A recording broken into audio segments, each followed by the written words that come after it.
through the different systems that we have here that they may not be aware of, or they're not familiar with, legal systems, immigration, finance, housing, anything. Jeanette is our social worker. So she works directly with the clients that we serve. She's actually been working with one particular client that just moved here from Haiti, and we've been working with her for, I would say, about 8 or 9 months now, Jeanette. But the good thing is that out of that, she came here with her husband and her 2 children. She now lives in she came here with nothing, like didn't have any family members, didn't have any friends, didn't have any money. We were able to get her permanent housing. Her children are now in school.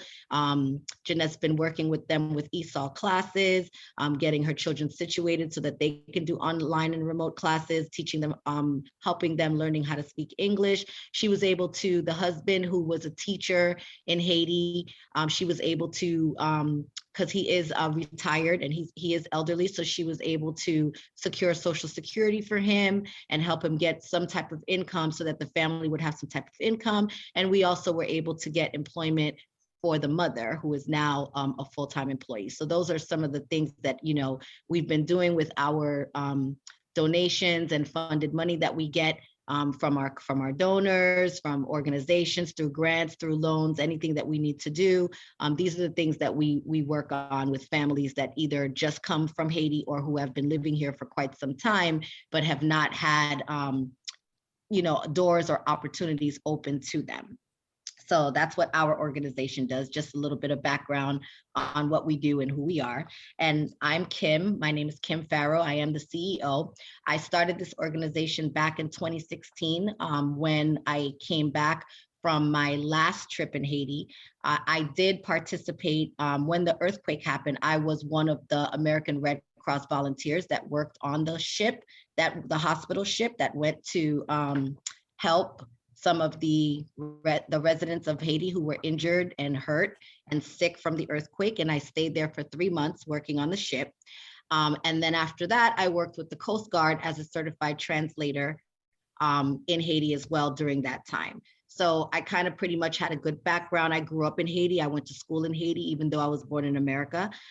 So I've kind of been back and forth, lived there back and forth. And my last trip in 2015, I noticed just how much Haiti has dropped, like how much, as beautiful as that country is, but I was able to notice like a lot of the changes that, happened throughout the years. Because I think prior to going for the earthquake, the last time that I had been there was 2007. So it was kind of just, as you can see, like going every 5 years, how much lower and lower and lower things we're getting, and people were starting to now migrate to the States to try to get help. So that's when I decided to start this organization. And when we did start, yes, we did start originally with helping people who were in Haiti trying to get here. So we helped about, I would say, 10 or 15 families migrate from Haiti to be able to come here. And those families are actually doing pretty well right now, through our assistance. So we're really proud of that. And that's how we got started. I do have a master's in social work. I am a social worker by trade.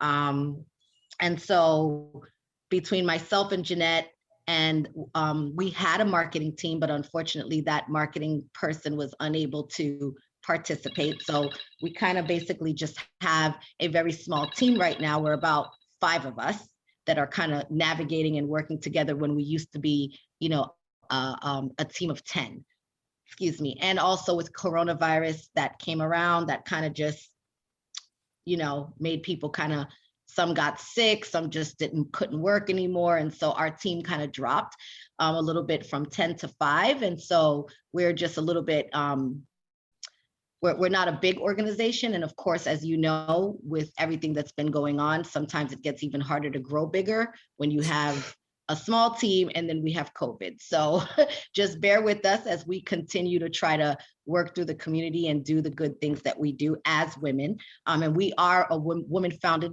business. So that was another thing that I wanted to mention, because we are a Haitian American women-founded business. And so that was why we felt it was important to have this conference, because we realized that Haitian American women and Haitian women who come to America have contributed so much, do so much, and they're never recognized. When we talk about Women's History Month, they're always recognizing celebrities, or they're recognizing you may see like Garcelle Beauvais, for example, or you may hear of other actresses or actors who are Haitian, and who may be doing something for the community, but it's not always recognized what people who are actually living in the community are doing. And so we felt that doing this conference, to recognize what you wonderful women are doing in your communities would be essential to Women's History Month.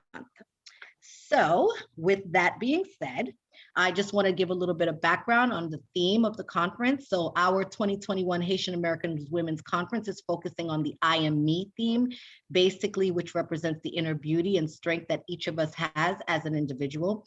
It also is an opportunity for us to come together, share our experiences, our contributions, and our achievements as Haitian American women, and the positive impact that we feel we are bringing to our community. So I want to welcome each and every one of you here today. And thank you again for participating in our Haitian American Women's Conference, where our goal is that we can hold a conference annually and have a different theme every year that basically represents what we bring to the table as Haitian American women. So I'm going to start today. Also wanted to let you guys know that at the end of the conference, we are going to have some sort of a mini raffle for our viewers. So our viewers will be able to pick a number between 1 and 12. And that number will be, you can put that in the chat. And in the chat, we will be able to, at the end of the conference, go through the raffle numbers, and it generates it for us. So it'll automatically tell us which number was picked. And that is the number that will win the raffle prize. So I wanted to bring that up. A couple of house rules.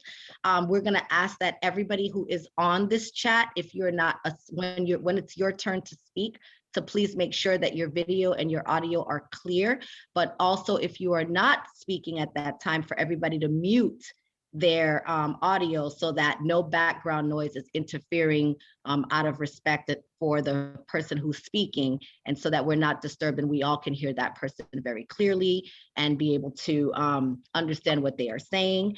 And also, as I stated before, another house rule, if everybody can just drop their emails, and as people enter the conference, we'll ask them to drop their emails in the chat so that we can continue this networking, networking meeting. And if anybody wants to reach out to anybody in the future, even if you guys want to reach out to us, if you have anything that you want, any questions you have, or if you have a presentation, or if you have an idea of a fundraiser or an event that you would like to do that you want us to participate in, we are more than happy, to hear you out and see if that's something we can accommodate to, because we believe that women empowering women is the best thing. Unfortunately, people don't want to believe it when we say women are smarter than men, but we are. On every level. Definitely. We really truly are. We love our men, but they're just not as smart as us. They're like they say, men are from Venus and women are from Mars. And I really believe that, because a lot of times you have to ask, those are the things that make you go, And so I think that we need more women empowering women. And I see, like, Sabrina, you're always posting on the Haitian Ladies Network group. And that's great, because that's where we get, I think I found my cake lady that way. Yes, because you posted it, Tamara liked it, and then I noticed it, and then so we kind of were conversating, and I was like, oh, that cake looks amazing, that wedding cake that she made. And so that's how we network, and that's how we get to know what everybody's doing. We would have never known about that woman if you had not posted up her beautiful cake with her pretty smile and all the wonderful cakes that she makes in the community. So nobody would have known that this woman was making these amazing cakes if it wasn't for the networking and the building and other women empowering women. So again, I just want to thank each and every one of you for taking your time out of your day today, this evening, and just, bringing to the table what you guys do and how you're making a great impact in our community. So I'm going to go ahead and start with our first speaker. I want to introduce her. Her name is Tamara Francois Lacossiere. And she is our first speaker today. Tamara is a wedding planner and a realtor, and she's going to, oh my God, this filter is horrible. And we're going to hear a little bit about what she does, where she comes from, her secrets of success as she feels it, and maybe just little tips and information that she can give us about how she started, or if anybody's interested on, you know, pursuing a career maybe in wedding planning or realty, maybe she can offer some advice, and maybe also include a little bit of how she keeps away from stress management and how she empowers other women in the community. So Tamara, you take the floor. Thank you again. Hi, everyone. As Kim says, my name is Tamara Francois Lafossière. I am actually from Haiti. I was raised in Haiti. I came to America when I was 12 years old, following the 1994 coup d'etat, as we're all, used to in Haiti. So at that time, things got really hectic, and my family had no choice but to actually leave Haiti, and we sought for asylum here in America. So I have been living here since 1994. Went, to grade school, high school, college, and all that stuff. So I am an event planner, realtor, and most recently I added travel consultant to my list of things, as as I tend to get very busy and I like to stay busy, and I like to grow my businesses. So my main I work out of Palm Beach, Florida, but I do travel. So how did I get into event planning? My mom in Haiti, my mom was a baker. Believe it or not, we were just talking about cakes, but my mom was a baker. I grew up watching her plan everybody's wedding in the neighborhood. She had acquired the skill just from learning from another relative, and that was her way of supporting us. So never did I think that I was gonna actually years later follow her in her footstep. I actually went to school for majored in political science. My plan was to go to law school. So following after I graduated college, I took a job in the insurance industry with a Fortune 500 company, and I started processing claims.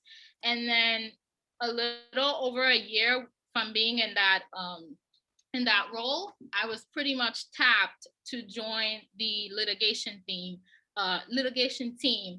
for that company. And so that was right up my alley. I was doing litigation work. I thought I wanted to be a lawyer. I wanted nothing more. I prepared myself my entire life to do just that. So after working in that industry, I decided I wasn't going to go to law school. And you know how that goes over with Haitian parents. That news didn't that didn't go over pretty well. But I said, if I'm not gonna go to law school, I'm gonna at least go ahead and get my master's. So when I was with that company, I ended up leaving. I was living in New York at the time, and I ended up going to school at John Jay College of Criminal Justice, which was in Manhattan. And at the time, I was working on Long Island, and they wouldn't really accommodate the schedule. So I had to leave, took another job with another insurance company, but this time this was like a nonprofit based company. And I started working with them, and then I was getting my master's at night. I finished my master's, and right around that time I was still thinking, I'm gonna get a job in the public sector. I'm gonna work maybe for another nonprofit or a government agency. That was the plan. Well, right around the time before I left my first job, I actually ended up in every role actually that I was in. I was always doing event planning. So for my first job, anytime someone had a birthday, they somehow ended up giving me that task. Like, hey Tamara, can you plan that person's birthday? We wanna, do something special. Or someone's pregnant, hey Tamara, can you help out with the baby shower? So I just found myself in that role just automatically, and I just excelled at it. I was doing it. So again, in my first job, is when the earthquake happened in Haiti. When the earthquake happened in Haiti, that company wanted to do something special. They wanted to raise funds for Haiti like everyone else. And of course, being Haitian, I jumped right on it. I said, how can I help? What do you guys need? I was right there with the HR team, not really, thinking that I'm gonna spearhead and like co-chair this entire thing. I'm just thinking, hey, I'm here offering my services, whatever you need, kind of thing. Well, I ended up co-chairing the entire event. I We raised over $50,000 for Haiti, and that money was donated to a big agency. I ended up through that event, ended up meeting presidents and vice presidents and all these officials, people who were heads of the company that I was working with at the time. And so it was a huge fundraising event. After doing that, that's kind of when my head started spinning a little bit. I'm like, wow, I'm really, happy when I'm doing this type of work. I really love it. Maybe this is something I could actually do. So again, left that job, pursued my master's degree, and that was it. So 5 years ago, right after getting my degree, that's when I got married and I ended up moving to Florida. I didn't have a plan.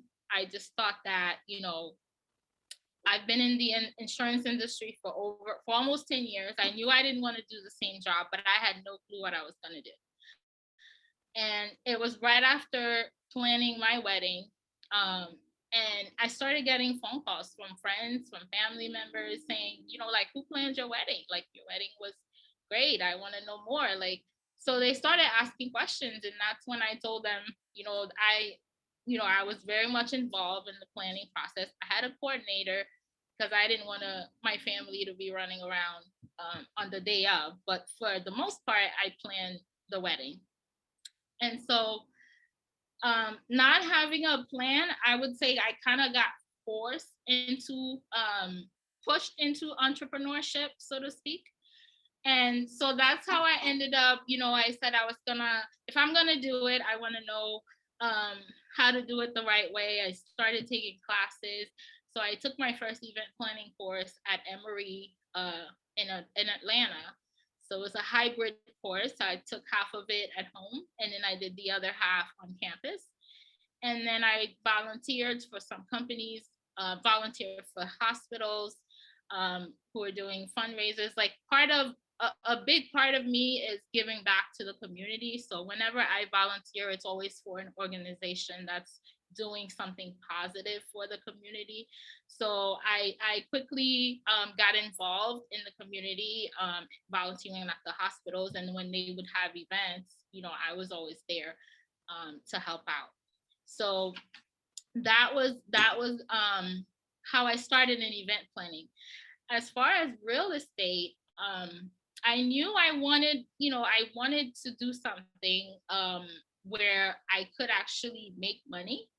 But real estate, this wasn't my first time dealing with real estate. I remember back in New York years ago when my family was looking for a house, and the person who was helping us, he said to me, you should think about doing real estate. And I just kind of said, nah, that's not my thing.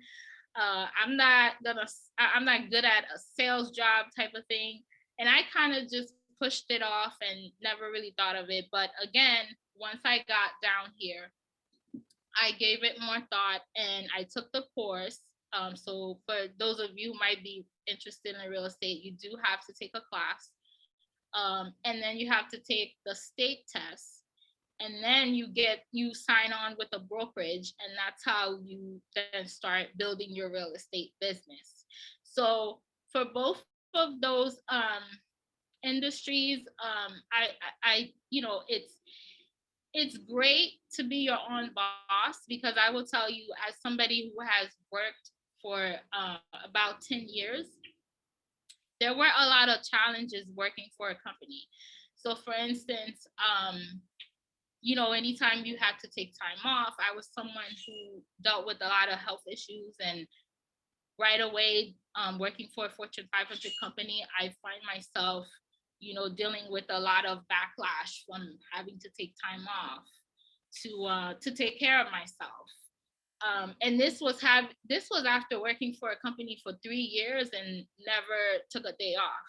And it was the first time that I started getting sick and I needed to take time off.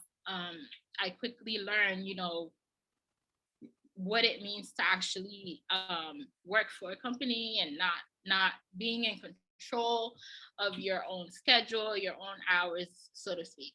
So when you're an entrepreneur, it gives you the flexibility, to be able to grow a family, to be able to do the things that you want to do on your own time. But it is hard work. It does require a lot of dedication. You don't have a boss breathing down your neck, giving you a list of things to do, so to speak, especially with real estate, because real estate, it takes time.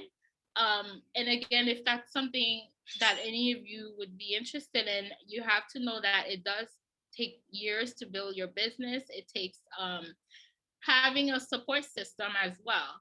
So it's not just saying I'm a realtor. It's really, for instance, right now we're in Florida and we're in a really tough market. Right now we have everybody that's moving in our area. We don't have enough houses for sale anymore. It takes a lot for you to work with your clients, people who are looking for their dream home, and they're relying on you to help them. So, you have to have that skill where you're able to talk to your clients, to understand their needs, to understand where they're coming from, so to speak. So, with that being said, is it for everyone? Probably not. But if it is something that you want, as far as like being your own boss, being able to um, being able to live that lifestyle that you want, then I would say it's really worth it. I did mention earlier that I'm also a travel consultant. I actually, again, part of my personality is I'm very driven. I'm a go-getter. Um, and I like somehow to put myself in difficult situations to see how I can work myself out of it. So with my event planning company, I decided to focus a lot on destination weddings because I do live in a destination area. Florida is a destination area. A lot of times people ask me, well, where do you travel to? But a lot of times I don't even have to travel. My clients travel to me. And so being that I'm already in a destination area, I thought it would be great to add that to my list of things because I was already working with places like Sandals Resorts. And so instead of just sticking with their platform, what I did was I decided to expand on my business and just created my own travel agency. And so with that, in the middle of a pandemic, when there's so much happening and nobody's traveling anywhere, I decided to open up a travel agency, as crazy as that might sound. But listen, when you get into working for yourself and you want to build a business, you have to take a lot of risk. You have to take there's a lot of chances that you have to be willing to take, and that's something that I just decided to do. And I'm just fortunate that it is working out for me. I wouldn't have met people like Kim, who's you know who invited me on this platform today. I actually met Kim during the pandemic, during this whole process of opening the travel agency. And now I'm here talking to you guys. So I will say, if there is something that you want to pursue, definitely, do your research, but don't let the different circumstances that are happening right now keep you from doing that, because right now we are in a tough period of time, but I do believe that we're gonna get out of it, and we're gonna come out on top. So it is great to be able to recognize the challenges, but don't let them stop you. So I am really, really excited to be here with all of you women. It is Women's History Month, and it's the last day of March. So what better way to actually celebrate and to end the month than with all of you wonderful ladies who are doing excellent things in our community. And to Kim, thank you so much for building this platform. Thank you for the great work that you are doing in the community. I look forward to learning more and participating more in your organization. So with that being said, I'm gonna leave the next couple of minutes to anyone who has any questions. If you have any questions, I'd love to hear it. So hi, I just wanted to first introduce Regine, who just joined us from the Zoom, and Ingrid, and Tamara, and everybody. Just to let you know, we are, as I stated earlier, we are streaming live on Facebook and YouTube. So apparently the person who's monitoring our platform has sent me some messages to let me know that Facebook people who are watching it live on Facebook are asking questions. So Tamara, the question that was from one of our Facebook Live viewers says, what advice would you give to a person just starting in the real estate business, trying to expand their name and their brand? How would you go about getting your business out there and meeting those connections and leads? 7 o'clock, I'm out because I have to do this conference. Ingrid, you have to mute yourself, Ingrid. Thank you. Sorry, go ahead, Tamara. Okay, so how to get your name and your business out there. I hear this all the time. As a new agent myself, I've been in the business now for a little over a year.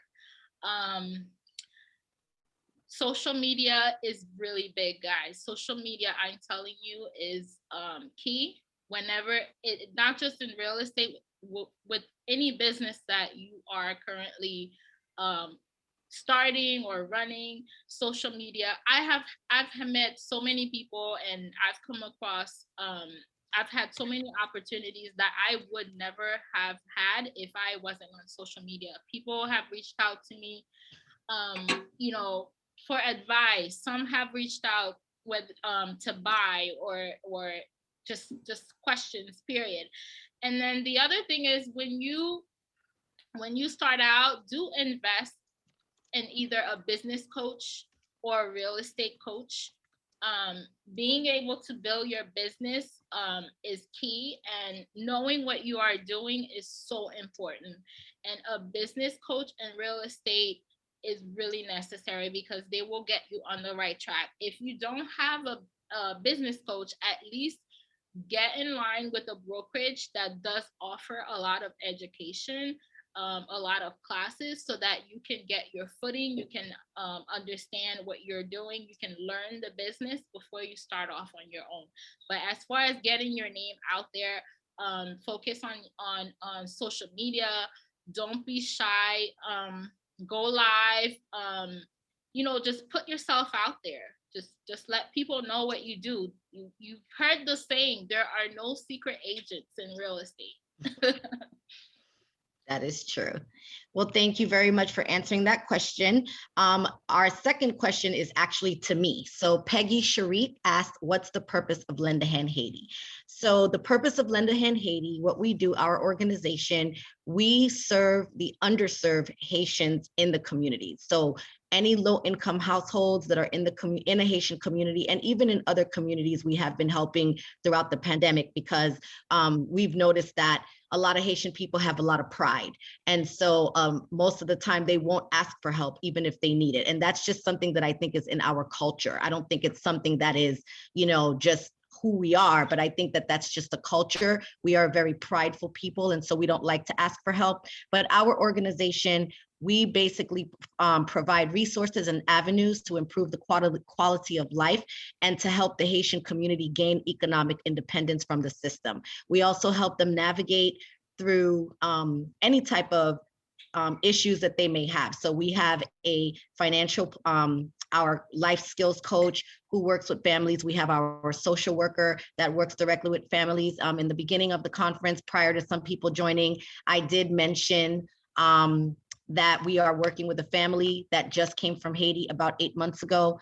And within this 8-month period, we have been able to secure her housing, employment, income for her and her husband, and her children are in school and are currently learning to speak English and are doing remote learning in school. So that is basically what the purpose of Lend a Hand Haiti is. We don't discriminate against any other nationality or any other person that needs help, because we have 3 major programs that we help people with, but we'd like to focus mainly on the Haitian community because we feel like people of color in general do not get the help that they need because of discrimination, because of racial inequality, just because of basic integrity that's not given or shown to people of color. So if you're a person of color and you come from Haiti, or you come from Jamaica, or you come from Cuba, you're looked down upon even more than just as a person of color. So we decided that it was important to, you know, be able to open doors for people that need help, whether it's through immigration, whether it's help to, you know, pay for something as simple as like a tuition. You know, some people, we had a man who needed to take a training course just so that he can get a job. And the training course was $50 and he was not able to pay the $50, and we were able to help him with that. So those are the things that we do. And that is the purpose of why our organization is here. Hopefully that answers your question, Peggy. And you're more than welcome to go visit our website at lendahandhaiti.org. That'll give you a lot more information, or you can send an email to info@lendahandhaiti.org, and we'll be more than happy to meet with you, talk to you, discuss any questions that you may have. Any questions for Tamara? Anybody else have any questions for Tamara on the panel? Or let's see if our organizer says, let me just ask any more questions for Tamara. So you guys, my information is in the chat. If anybody has any questions, you can also reach me via email. So for my event planning company, it's called Fantasy Events and Design. And you can always reach me at tammy@fantasyevents.com. And then for real estate, you can just find my name, Tamara Francois Lacossiere, Realtor on Facebook. You can reach me at tamara@toliveandbreathesouthflorida.com. We're also on IG. Both companies are on IG. Actually, all 3 are on IG. All right, perfect. Thank you very much, Tamara. We Thank appreciate you, and thank you so much for joining our platform, and we look forward to working with you in the future. Thank you. And now I would like to introduce our second speaker. This is Ingrid Jean Joseph, who has joined us. And Ingrid, if you can unmute yourself and put your video on so we can all see your face. Ingrid, are you there? Ingrid. Okay, I'm not sure what happened to Ingrid. So then I guess I will move on to Regine. And when Ingrid comes back on, she can join us after Regine. So I'm going to introduce, this is Ingrid, are you there? There, can you hear me? Yes, we can hear you. I'm sorry. I was going to jump to Regine because I couldn't see your video and I couldn't hear you, but you're here. Okay, so everyone, this is Ingrid Jean Joseph. She is our second speaker. She is a life coach, and she is also a credit restoration person. She works with our organization. We have done a joint venture with her credit restoration life coach skills company called Divine Life. And we started this program called the Family Plus program. And that is what we are pursuing right now, so that we can have families be able to learn simple things like how to write a check, how to start a savings plan, how to fix your credit, things like that. So that's what Ingrid brings to the table, to not only our organization and to our clients, but also to her community, because she's currently in Connecticut. So I will give Ingrid the floor. Thank you very much, Ingrid. It's your turn. Hello, hi. My name is Ingrid, as Kim stated. I have a company, it's called Divine Life. Purpose of my company is to help others achieve a more balanced life.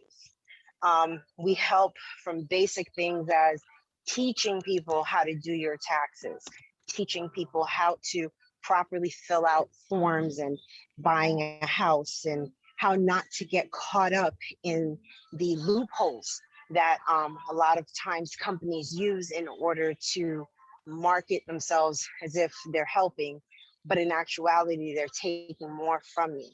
Um, we've all been sold on the necessity of having a credit card. Credit is good. It helps people achieve goals that normally they could not achieve. But in actuality, the credit is only there in order to help big companies put more money in their pockets and really not there to help the little person. And one of the things that Divine Life does is we teach people how to build property. By doing so, you can have credit, you can use it wisely. You can put your children to school the proper way instead of taking loans out. You can finance an automobile and do it in such a way that you end up paying the car off in 5 or 6 years versus having a brand new car that you are upside down on your loan. There are ways to make purchases in this country that will benefit you, but a lot of people aren't taught the proper ways to do things. They're taught the ways to do it in order for the companies to make more money on them. So as I trek through life,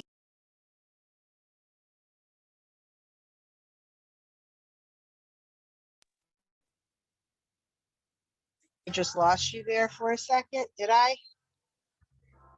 Yes, please repeat yourself. You had muted yourself, so we didn't hear what you said. No, something happened. Okay. So a lot of times, um, there we go. Are you able to hear me right now? Yes? Yes, we can Okay. hear you. Okay. A lot of times we go through life and we think we're doing the right things, but in actuality, we're doing more harm to ourselves.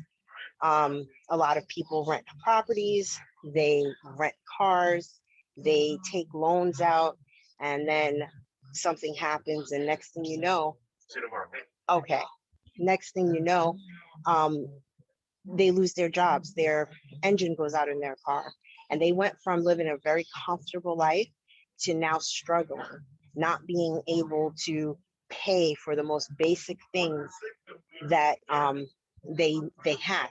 So one of the things that Divine Life and Lend a Hand Haiti is doing is we are building a foundation in order to help people.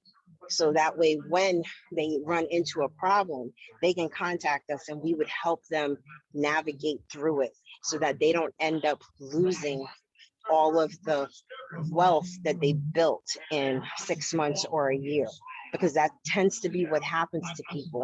You work 5, 10 years to achieve goals, and one major devastation in your life, and it's all gone in a year. So that is what we at Divine Life try and do. We try to aid people from basic things to all the way up to buying a home.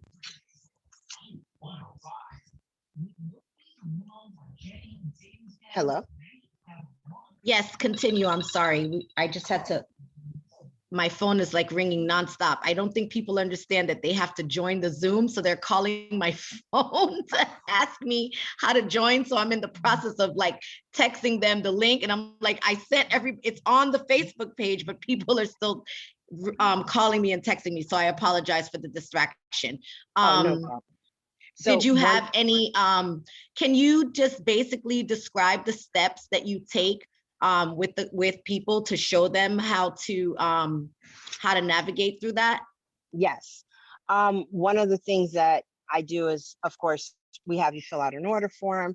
We find out what your basic goals are, where you're at in life is your stepping stone. And then we start to help you build. So like, I'll have you pull your credit report. I will analyze your credit report. We will teach you how to pick what debts to pay first, those that will impact your credit the quickest.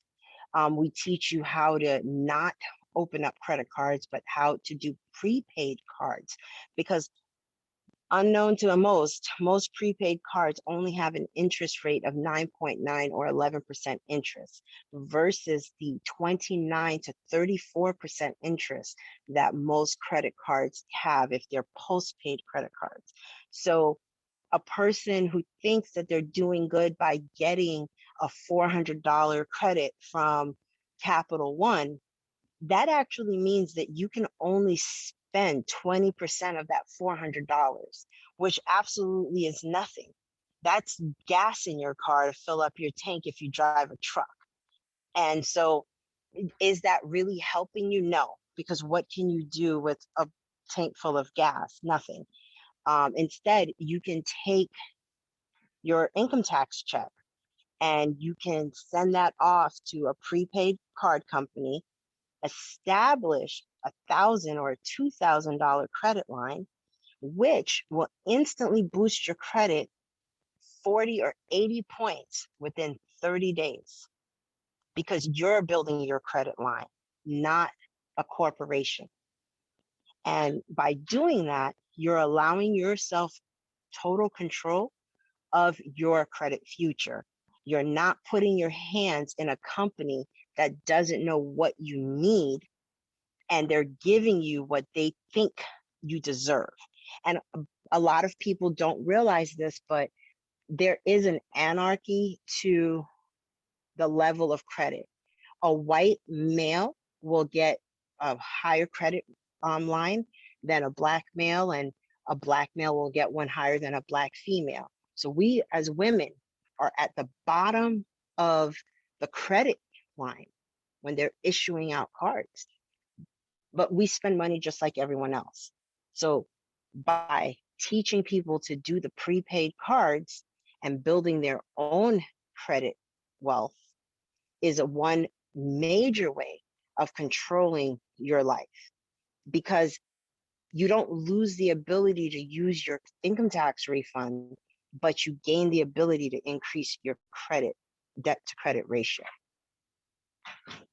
And another aspect that we work on is teaching people how to learn how to read through applications, how to do your taxes yourself, because going to a company like H&R Block or Jackson Hewitt and allowing them to do your credit, your tax filing for you, it doesn't do anything for you. They just do your taxes based on your job. But when you do your own taxes, you realize by answering those 80 questions, all of the things that you could have prepared for. So the next year, you will, instead of throwing your car out, you'll donate it to the fire department and get a full tax credit on that. You will claim your child, even though your ex is claiming that child for earned income credit, you can still get credit for that child being on your income tax because you are their parent. A lot of people lose out on that. And so we teach you how to read the law in order for you to benefit from it 100% instead of benefiting from it 40 or 50%. Thank you, Ingrid. We appreciate that. That was very informative. I have a question for you. The question is, what is the positive side about getting a secured credit card for people with no credit or bad credit? It is completely positive, because if you have no credit, which no credit is good credit, but if you have bad credit or no credit, by getting a secure card, you're not hitting your credit with inquiries that are gonna get denied. You apply, you put your security deposit down, you're approved. So you get 1 point taken out of your credit score, not 8 or 9 or 10 before you finally get approved for a credit. You choose your credit limit, so you're in control of how high or how low you want your credit limit. You can get 2 or 3 cards if you want to. You don't have to wait 6 months or a year before you can apply for another card because you don't want to keep hitting your credit and looking desperate for credit.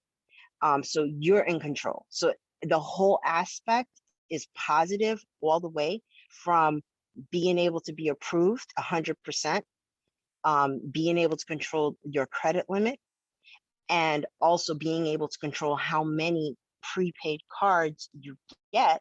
And by prepaid, I don't mean like the Bluebird cards that don't affect your credit. I'm talking about the cards where you put a security deposit down, they hold the money for you, and then they invest your money into their company, and then they allow you to use that line of credit. And that's what a true prepaid is. And the interest rate is the fourth thing. It is lower than any other interest rate out there because they already have your money. It's not a risk for them. Thank you for answering that question. The next question that I have for you says, how long does the process take to restore your credit to good standing? And where can we reach you to take these steps? Okay, so there is no answer for the first one. It can take anywhere from 30 days to 2 years to restore a person's credit because I don't know the damage that they've done to it. A person who only has about $2,000 worth of credit, that's nothing. But a person with $30,000 or $40,000 worth of credit, it will take a little bit longer to fix because a lot of times people are the cause of the things that happen to them. Identity theft is amazing. I love identity theft because if it's an identity theft, I can clear that up in 6 months and you won't have to pay anything. However, if you did go to Verizon, you did go to T-Mobile, you didn't pay those cell phone bills, we have to pay them. There's no way around it. It's smarter to pay the bill 100% because it actually drops off of your credit faster than negotiating. Negotiating is actually harmful because then that information stays locked into your credit for 2 years to 3 years even sometimes. So sometimes, again, we have to analyze your credit and see what we're working with, but the quickest way is 30 days, 30, 45 days. And the longest I've ever done, it's about 2 years. And to reach me, you can contact me at jjsdivinelife.com. Also, you can contact me at 860-941-2774, or you can contact me through Lend a Hand Haiti. Thank you very much, Ingrid. If you don't mind, can you drop your email and your phone number in the chat so that people can have it if they want to reach out to you later or network with you? But also, as I stated before, Ingrid is one of our joint venture partners that we are working on the Family Plus program with. So you can go to our website and you will see in the contact information where our staff is listed. Her email and her information is also on there, so you can reach her as well. The next question that I have for you, Ingrid, is what is the best prepaid card that you recommend? First Progress. They are the best that I've worked with so far. They're the ones that have the 9.9% interest rate. They also have 11.9% interest rate, and they allow you to put up to $10,000 in it. One of the things that I personally am doing is I'm in the process of liquidating and getting rid of my other credit cards, except for my American Express. And I'm going to literally pool my money into the First Progress, and I will only have 2 cards, American Express and First Progress, because why borrow money when I can have my own money sitting in a bank earning interest, and when I no longer want it anymore, I can just close that out and get my $10,000 back. Thank you for answering that question. And the next question that I have for you, Ingrid, is what are your steps to success? Oh, and Bev, what are your steps to success, and how much does the service cost how much does your service cost? I believe is what they're asking. So my steps for success is first, get a journal. Write down your goals and where you think you're going to be in literally 6 months, 1 year, 5 years. And it sounds trivial, but it works. If you plan out your life on a piece of paper, in 6 months, you look at that paper, you can assess yourself. You can see if you've gotten there yet. it makes you realize if you've done what you need to do or if you're not there yet, and push harder, or to keep yourself going with the current momentum if you're doing good. So definitely get a journal, get a life coach, and don't be afraid to ask questions, because the smarter you think you are, the dumber you realize you're becoming. Most people think that they know everything and they don't need to ask questions. A person who realizes that there's so much information out there to learn, they're constantly asking questions. And that's how you learn, by asking questions and not staying quiet. And I think if you do those two things, you will be successful. And the second question was, The second question was, how much is your service? so I initially start my packet out for just $50, because I don't want to overtax people. I don't want people to think that they can't afford it, because that's usually the first blockade is, oh, it's too expensive, I can't do this. I am working with Lend a Hand Haiti. Kim and I are working on a program where we're hoping that we won't have to charge anyone, and we'll be able to do our services for free because of the programs that we're trying to implement. But for now, it's $50 an hour, and then I charge $25 an hour after for my services if needed. The packet is very self-explanatory. You can walk through it. I teach you how to use the packet and work the packet. So you most of the time will not need to contact me back after you get the packet. But if you do, because you want to pick my mind, you want to see if there's another way to do something, $25 an hour. Thank you for that. And I have a question for Tamara. Tamara, your question is, what is easier to get, a travel agency certificate or a wedding planning certificate, or is that combined in one? They're actually not combined in one. So for event planning, it's really, the industry is not regulated, right? So you will find a lot of people who do event planning as a hobby. And a lot of places you go into, they don't even require any type of license. Now, if you have a business, there are venues that will only work with vendors who are insured and who have a business set up. So they will ask you for proof that you are an actual business, and then that you are covered insurance wise if you're coming in to do an event at their venue. So in terms of in terms of travel is regulated by the state. So you do have to, so travel is similar to being a realtor, if you know anything about being a realtor, right? So we're under a brokerage. And it's the same for travel. So you cannot actually run your own travel agency. You have to get what's called an IATA number, which you don't get until you have actually sold, like make a certain amount of money selling travel. So to start, you will need to actually get training, get certified, and then work under another agency, a travel agency, to get going. So I would say then, and to answer your question, event planning would probably be easier, but it's either one. It's not difficult. It's just a process basically. So if you're gonna establish a business, there are different steps that you have to take, and that's really all that is. Thank you for that answer, Tamara. Okay, so it is 7:26 p.m. and I'm going to go ahead and just introduce our third speaker. Thank you, audience, for all your questions. Please continue to bring them on. Our system administrator is monitoring all the questions. I'm trying to read, they're coming in. So if you see that I'm a little delayed, it's because I'm trying to read the questions so that by the time you're done speaking, I can go ahead and let you know what the question is, but the questions are just coming in randomly. So bear with me as I continue to read out the questions to you as they come in. So I'm gonna go ahead and introduce. Also, I wanted to let everybody know that everybody that's on this panel right now is in a different state.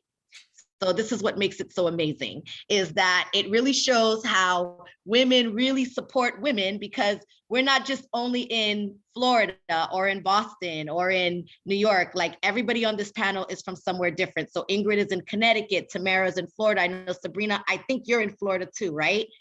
And I know that Regine is in Detroit. Jeanette is also in Michigan. Our organization is, our corporate office is in Massachusetts, but we are also opening a Florida location, and that should be up and ready to go sometime in the middle of April. So just wanted to say welcome again to everybody. I see Magali and Marcel have joined. Thank you very much for joining our panel and listening to these speakers. They have a lot of information that's helpful. And at the end, I'm just gonna ask everybody to just kind of just bring in a little bit of self-care tips, things that keep us grounded. Because as I'm listening to each and every one of you speak, yeah, it sounds easy what you do because you make it sound easy, but I know that it's not easy. So we just want to hear also at the end, some self-care tips about how you keep yourselves grounded, how you guys keep yourselves from being stressed out. Like, I know I literally, like, every day, I feel like I'm losing my mind running this organization, because when you have such a small team, and you're trying to build to make it bigger, and people don't really know you or trust you, it becomes hard, to navigate through all of that, because they're skeptical for a lot of reasons. Number one, they've had so many people take their money and not do anything with it. So I've had a lot of donors tell me that, like, oh, I've donated money to Haiti, or I've donated money for Haitian people, but nothing ever happens. I never get any results. Well, one thing that I can say about Lend a Hand Haiti, anybody who donates anything to our organization, we immediately send thank you letters to let people know that we thank you. We keep you on our roster. We reach out to you on an annual basis. Sometimes on a quarterly basis, depending on whatever's going on. We just like to, keep our donors informed. We'll send you updates on some of the families. We send, basically, we send out a monthly newsletter every month so that people can know, all of our activities and things that are going on. So we're in the process of building trust as well. So maybe you guys can also share some tips on how you build your trust with your clients, and how your clients, support your business. So we'll leave that for towards the end. And I would like to now introduce Regine Beauboeuf. Somebody asked me if we were related, and I said I didn't know because my family members are Beauboeufs as well. So I didn't know how to answer that question. I was like, I've never met her, but I don't know. You never know, right? Great minds. Here we are. So I'd like to introduce Regine Beauboeuf. She is the executive director, I believe, right? Oh no, the vice president, excuse me, of HNTB Corporation in Michigan. So Regine, you have the floor. Well, thank you so much, ladies. For those of you, I haven't met all of you, but I have a passion for everything related to women and women's equality, and equity when it comes to women and children. So it is a pleasure to be here. I'd like to congratulate Lend a Hand Haiti on their inaugural conference, Women's Conference. This is great. And also, I would like also to acknowledge and congratulate my fellow panelists for the work that you're doing. I am really humbled by it, because I'm like, how do I follow in the footsteps of these entrepreneurs and all of that? So, but I'm gonna try in my best and share with you, a little bit of my life, but really I wanted to kind of touch also on the theme of the conference, which I think is really important. And I understand, Kim, you wanted us to really talk a little bit about it towards the end, but I really believe that that foundation, the I am me, is a great way to really start talking to us Haitian women about who we are and what the strengths that are inherent in ourselves, and that's something sometimes too often we let society take away from us, and we're not using sufficiently, and we let people in the world, kind of convince us that we are less than. And so I just wanted to really touch upon that. And then if you have any question on me for my career, I'm happy to do that as well. But we're talking about the role in society, but we're also talking about the resiliency, the strength, the beauty that is in us. And that's one of the things that I wanted to address tonight, if you don't mind. Okay. So what I wanted to talk about is when we talk about I am me, what do you think of? And I want the people who are listening to think about, who am I? Not what am I, because that that talks, that responds to all these answers about how other people view us, but what am I? If something were to happen today to me and I'm no longer on earth, the people who remember me, the people who were my friends, my neighbors, the people who had an opportunity to see me and the beauty and the flaws that I have inherent in myself, what would they say to describe me? So I'd like for everyone listening to put 3 words down that they think, they feel is what they are and what defines them and what they would love to be remembered by. So I think that is very important to do that. So, so one thing I will do, I will share with you what mine are and some of the things that I do to remind myself, keep myself grounded, to remind myself, oh, who am I? And that everything else that I do in life is a result of who am I and should also feed who am I. So I gain the strength every day to go out there and do what I do.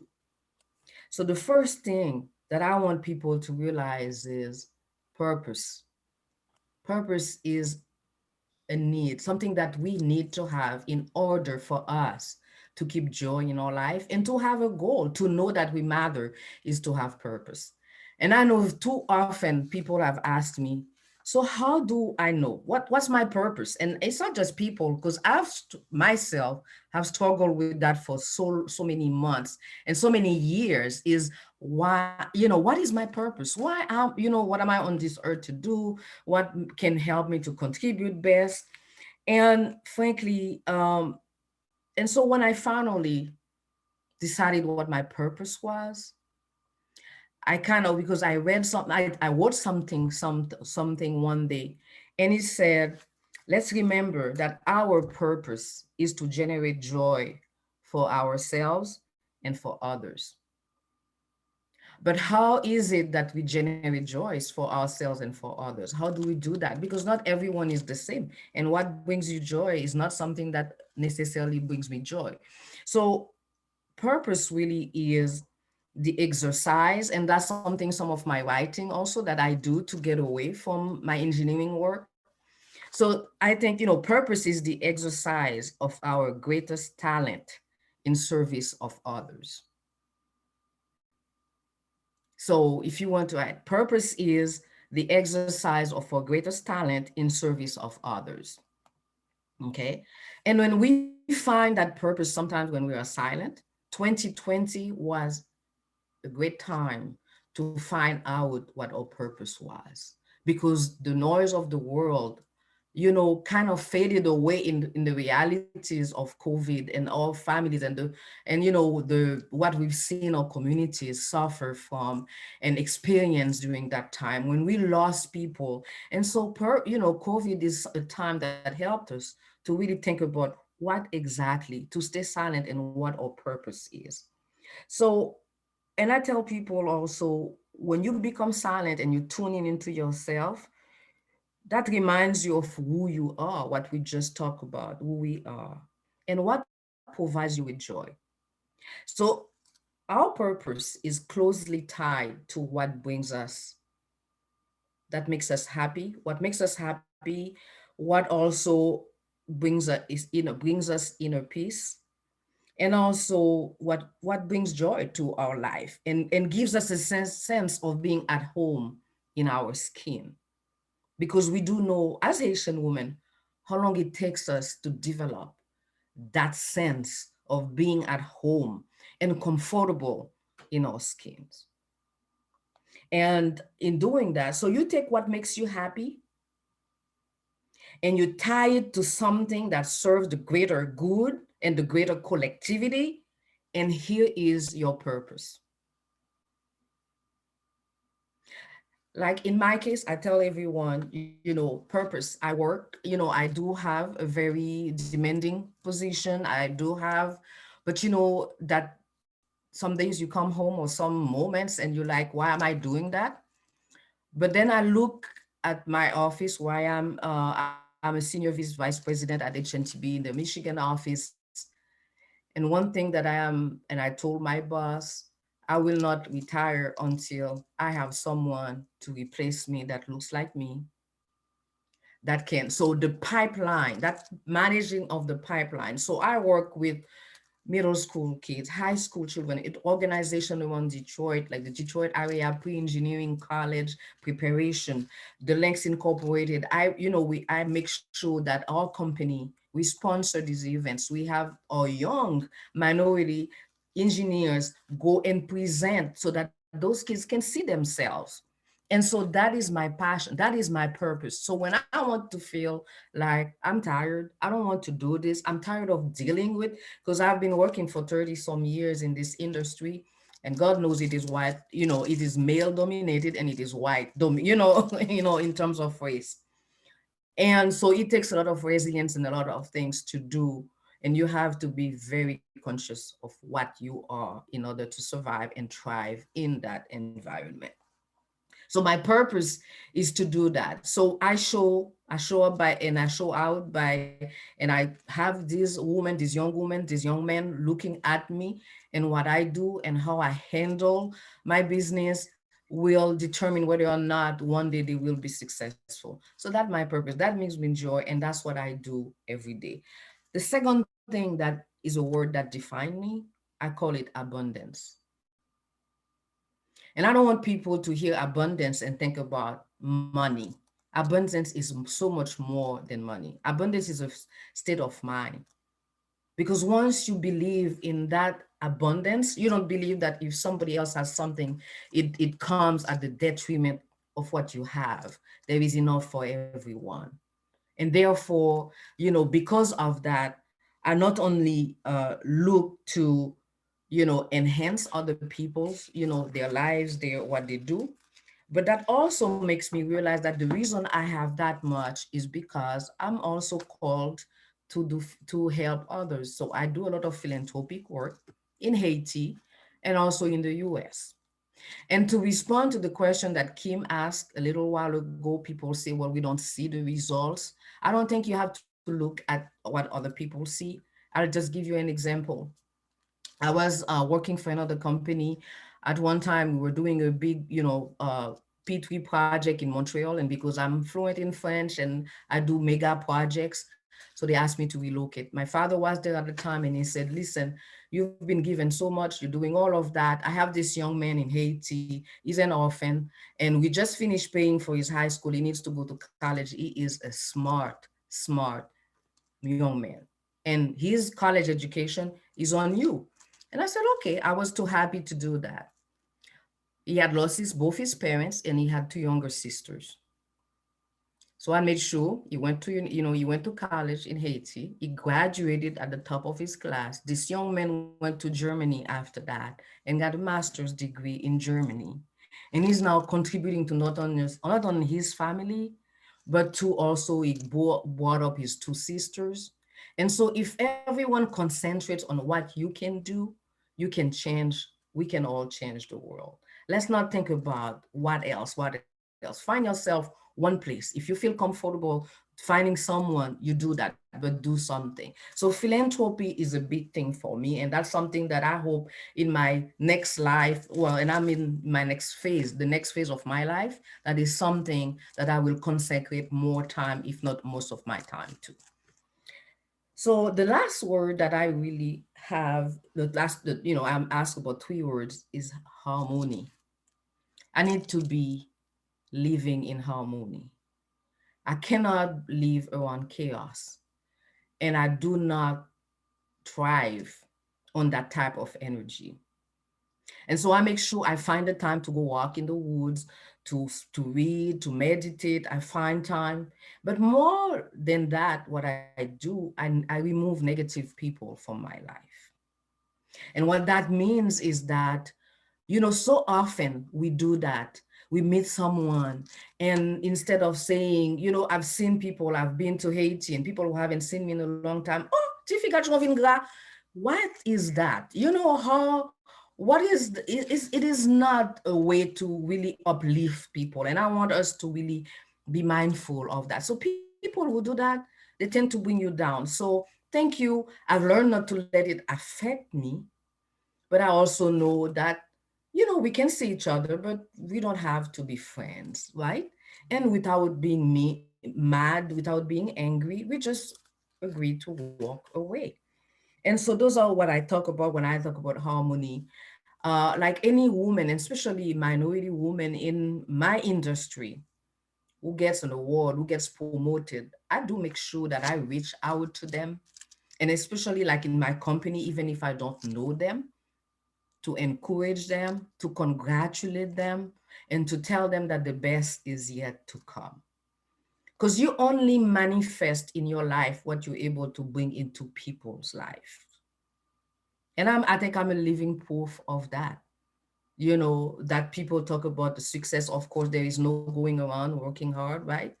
And so, and all of that. But this is what the ability to be happy for other people. And so one thing I have done, and everybody asks me, I've always wanted to, people like, you know, they say, you know, I have compassion and etc. So I decided about a year ago when the pandemic started to actually start a blog, which is so far away from engineering and all of that I do. And it's called My Voice, My Journey. And so I talk about the joy that the purpose that I have in my life and what brings me joy. And hopefully others can read that. And I know my niece called me, said, Tati, I've read this, you know, I'm really going my vision board. I'm listening to you. So it doesn't matter how many people read it, but the fact and the matter, I put it out there. And like, you know, Ingrid, you were talking about earlier, when you write a plan, when you write about what you want to manifest, it does manifest into your life. It is a very strong thing to do, which is to write. Journaling is something that I've been doing forever, in the morning, you know, at night, you know, and new resolution and new words for the year. Like 2021, last year was clarity for 2020, and God brought me clarity. I didn't express exactly how I wanted to learn it. So it's, you know, COVID came about, but this year is abundance. And so I am living that abundance by opening to other people, by, you know, complimenting others, by reaching out and doing all of that.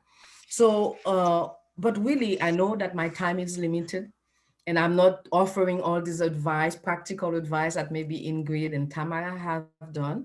But I wanted to tell you that I think that is so great to have this conference about the I am me. But what I also want us to start thinking about is I'm not just only me, but I am enough. I am enough. And so we can start thinking of ourselves as having everything inside of us that we need to be successful, to have love. You know, that source is infinite, and we just enough. So if anyone tries to convince you that you're not, it's time to not longer, because not everyone has to be in your life. And people can be in your life for a time. And when it's time to part ways, you can do that without being angry or resentful or anything like that. And so I really want us to think about this I am enough, because especially for women, for Black women and for Haitian women. You know, I was married for 30 years, and I got a divorce after 30 years. And so, you know, I think that whole divorce, which was very difficult and very nasty, I think was about teaching me that I was enough. Because if you don't know it, if you don't want to accept it, trust me, life will teach you that you are enough. And if you don't learn the lesson the first time, the lessons get harder and harder.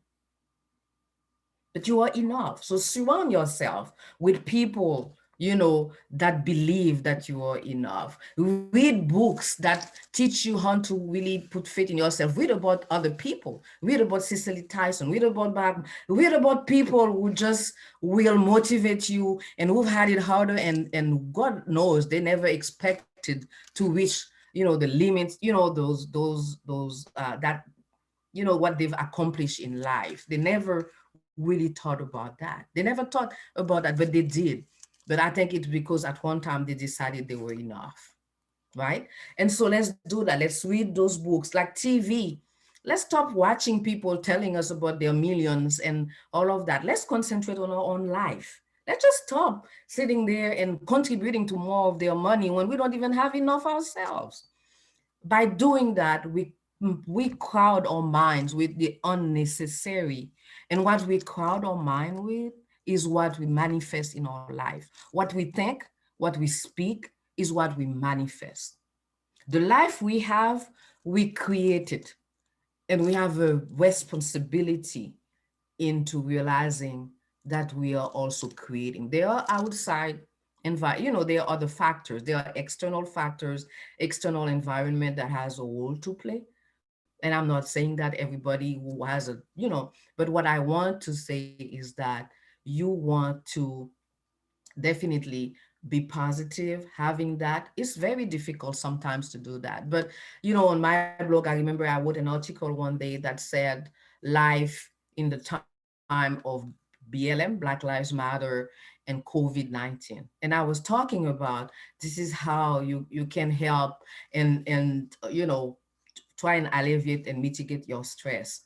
I started gardening last year because that was the first summer I could be home the entire summer because I travel for work all the time. And, my garden would die if I did not. So I decided to start gardening. I had no idea how close. I did my research and I ate so many tomatoes. I was so proud of myself,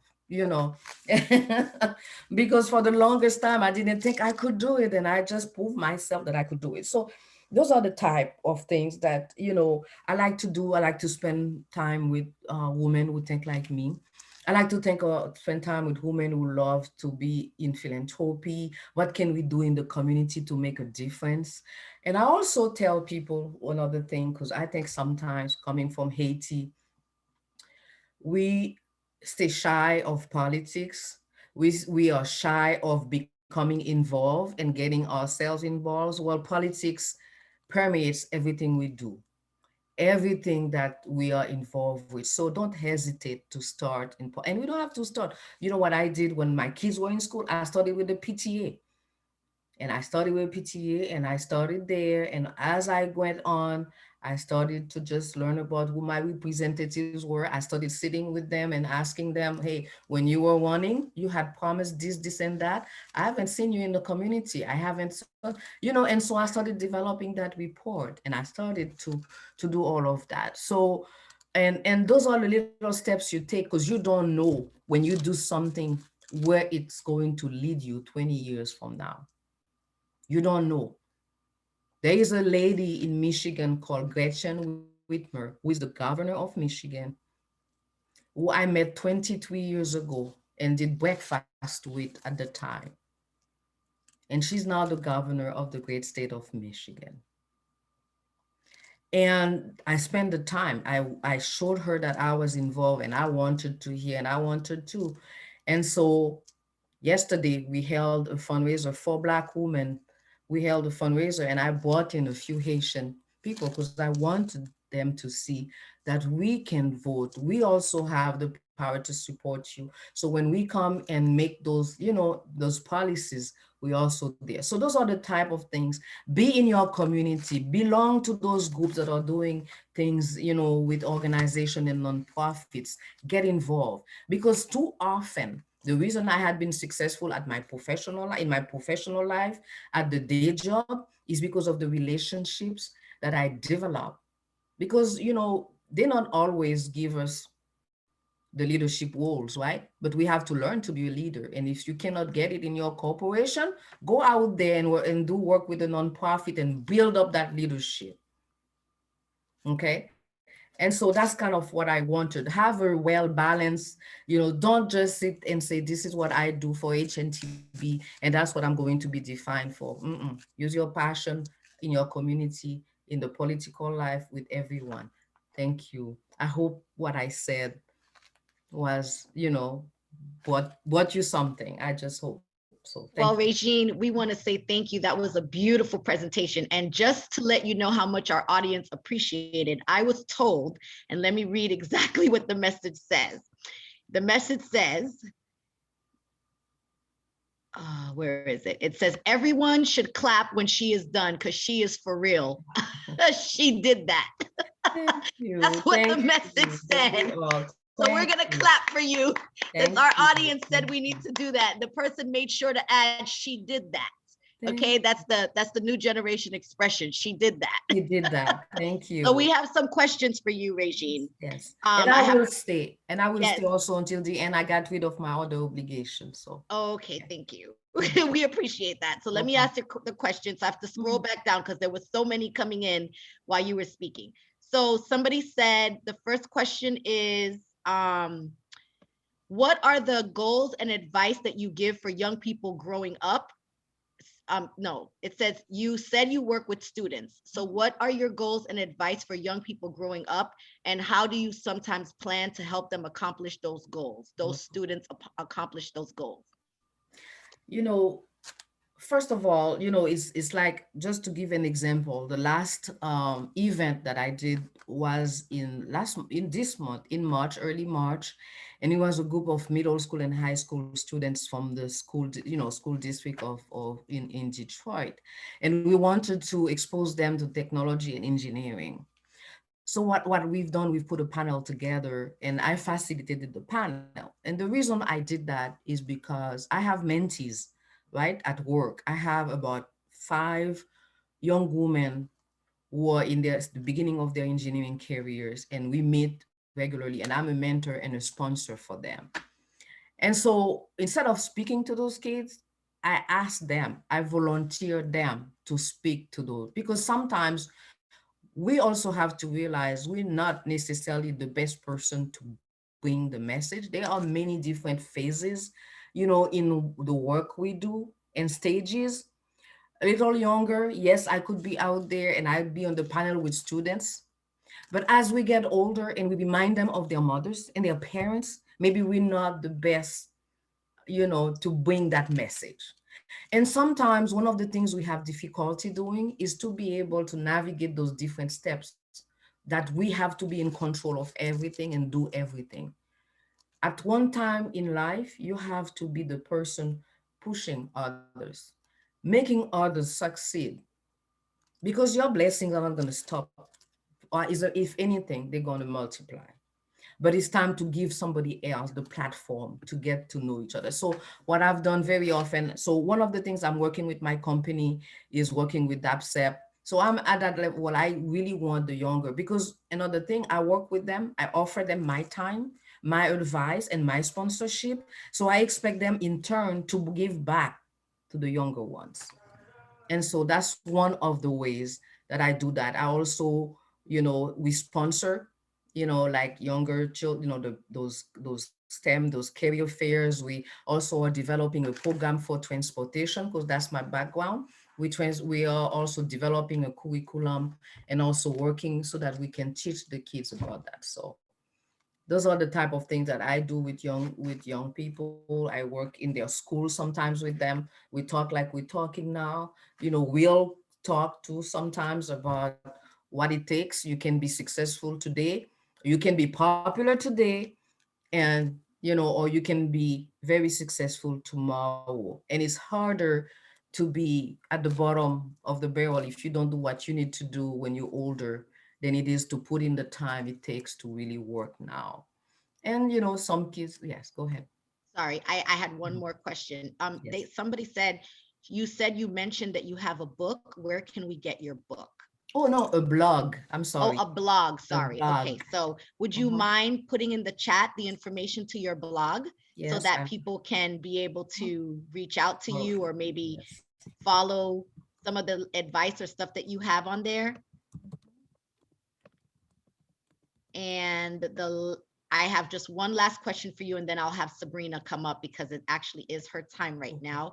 Sorry. The last question says, um, you said that we have to sometimes escape our negative vibes, but if it's constantly in your surroundings, what are some things that you suggest to escape the negative vibes? I think journaling is one thing, to put out your feelings, first of all, because you have to get your feelings also out. But I think if you read a lot, when I was a little girl growing up, I remember I used to be teased so much about being this, being, ugly, being short. I mean, everything, because that's what we do for sport in Haiti, right? And that's why we have so many others who are hurting inside, because that's what we do. We always tease and bully, other kids, especially the ones that do not necessarily have the same interest as we do. And so I remember I read so much when I was, books provided me all the escapism that I needed. And so that was one way I did that. Meditation is one way you can also do this, you know. And I don't know, depending on also the means that you have, you can also, there are things you can do as self-care, right? To really, like these types of events, like conference for women, you can go to that and people can help you. You can get ideas about what to do. You can write. You can, those are the type of things that you can do. You can also decide to volunteer somewhere. There is nothing that will take your mind off your own problems than when you see the problems that other people are facing out there. Thank you very much, Regine. Thank you for You're answering the welcome. questions. I appreciate that. And now we will go to, how do the Americans say, save the best for last? Is that what they say? So I want to thank you again very much, Regine. That was very informative, very encouraging and empowering. We appreciate you, because that is the whole purpose of this conference, is for all of us to come together, empower, encourage each other to do bigger and better things, not only in our community, but within ourselves, within our lives, and just in general. So I want to introduce our last presenter. Her name is Sabrina Valbrun. I made a mistake in early on, thinking that she was the founder of the Haitian Ladies Network, and I apologize for that sincerely to whoever the founder is. Hopefully she is on this watching, but she is part of the Haitian Ladies Network group. I believe she's one of the admins, so she does still participate in stuff, but she is with the CLE. And I would like for you, Sabrina, to please tell us what that stands for, because I didn't know what it stood for. I just know that it said CLE. And so I was like, okay, that sounds like a really good name, but I'd like to know what it stands for. And I'm pretty sure everybody else wants to, but I have had, the opportunity to meet Sabrina through a family member who is very familiar with her. Most of you guys probably know Sabrina Boyson, who is now Sabrina Dorleance, I think is how you pronounce her last name. She happens to be my cousin, and she introduced me to Sabrina, and she's very involved herself as well with a lot of the Haitian ladies groups and doing the networking and getting the ladies together. She wasn't able to join us tonight, but she's kind of camera shy, but hopefully she is watching on the live and she can see what's going on. So without further ado, please let me introduce Sabrina Valbrun, and please take the floor, ma'am. Hi, ladies. Well, I wanted to say it is with great honor to be amongst, what, such beautiful, intelligent queens tonight. So thank you so much for having me. And Queen Regine, bravo, bravo. You uplift me tonight. I was feeling, what, some type of way all day. I've been so busy with kids running around. So your speech really put me on a different level. My energy is up here now. So thank you for that. And with me, I wanted to start with what I am mean to me. With me, I am me mean to me, embracing my natural curls, embracing who I am, embracing my color, where I don't have to let nobody feel like my skin color is inferior, where I have to bleach. So I am to me is beautiful. I am to me is powerful. I am to me is, I am a goddess. I am a queen. I don't need nobody else's approval to let me know that I am a goddess, that I am a queen, because I know I am a queen. So I wanted to start with that, letting you guys know what I am mean to me. With that being said, I wanted to give you guys just a little background about me. I am the owner of CERT Restoration. What it is, it's a company that service residential and commercial. Anything related to water damages, or if you think you have mold in your home or your business, we service all Florida, and we also travel out of state. Apart from that, I am the CEO of a nonprofit organization called the Unspoken Bell Foundation. What they do is we pretty much empowers teenagers and women, Haitian women in general, that have been raped or molested. As you guys know, sexual abuse is such a taboo subject in our Haitian community. They like to kind of push it under the rug like it never happens. We encourage women and children in general. If you have been raped or molested, we encourage them to talk about it. We also have a program where we send kids to school in Haiti.